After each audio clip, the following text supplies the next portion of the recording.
Kasi ma'am, from the start talaga, iba yung meron kayong team o grupo na positive ang utak.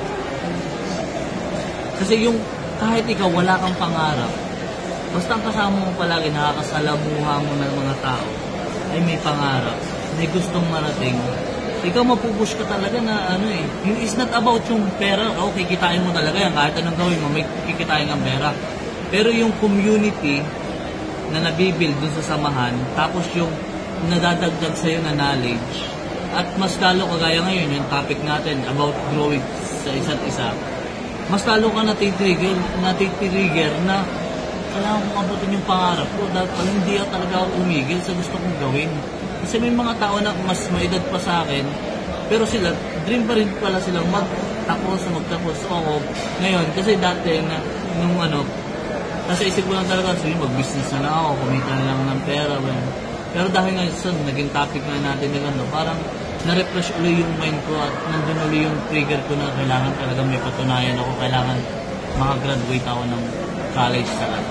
Hindi lang high school graduate. Anong nakita mo sa Fridge Revolution community? Actually, mamang yung pinakang nakita ko talaga at ang pinakamalaking ambag para sa akin is yung knowledge na. Pera welcome yan eh. Pag equip ka na, yung pera darating na lang yun, magiging resulta na lang yan. Pero yung knowledge na naaambag sa'yo kung paano ka mag-isip ng tama, paano mo i-adapt yung mga bagay na positibo, kahit negatibo, kaya mong gawing positibo. Tapos, tulong pa yung mga tao sa'yo na nagsasalita ng mga positive, na kaya mo yan, tuloy mo lang. Mas lalo ka natitrigger na talagang kaya mong mabutin. Hindi siya imposible. Na impossible will be possible. Possible. At talagang yun talaga yung pinagano sa akin kasi yung community.